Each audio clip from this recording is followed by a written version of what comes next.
Hi everyone! Paul here. And I am Ash.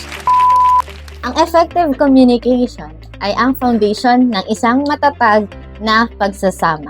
Ngayon, we're sharing 6 quick tips to help you improve communication in your marriage. Tara, simulan na natin.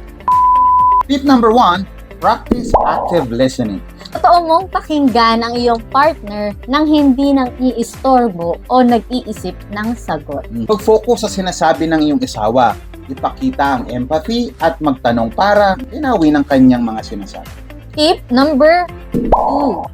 Use I statements. I-express mo ang iyong nararamdaman at iniisip ng hindi naninisi o nangungutya. Simulan ang iyong mga pangungusap sa I feel or I think para maipahayag ang iyong perspective ng merong respeto. Tip number 3.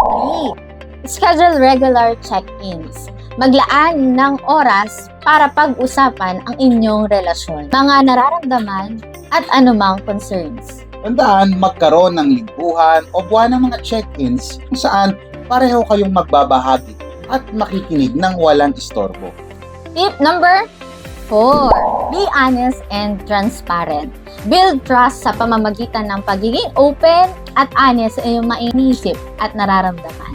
I-share mo ang iyong nararamdaman, honesty, kahit mahirap at syempre i-encourage mo din ang iyong asawa na gawin ito. Tip number 5. Practice patience and understanding. I-approach ang mga usapan ng may pasensya at willingness to understand ang pananaw ng iyong partner. Iwasan ang pagmamadali sa usapan o paggawa ng mga assumptions at maglaan ng oras para lubusang maintindihan ang isa't isa. Tip number 6. Seek professional help if needed. Huwag mag-atubling humingi ng tulong mula sa isang counselor or therapist kung magpapatuloy ang mga problema sa communication. Humanap ng mga kwalipikado o qualified professionals or even mga mentors na magbibigay gabay at na mga tools para mapabuti ng inyong communication. Ang pag-i-improve ng communication sa inyong marriage ay mahalaga para sa pagbuo ng matibay at healthy na relationship. Remember, sa pagsunod ng mga 6 quick tips na ito, may enhance ang inyong connection at mas maiintindihan nyo ang isa't isa.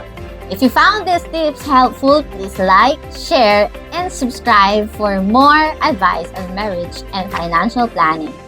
Thanks for watching! and God God bless.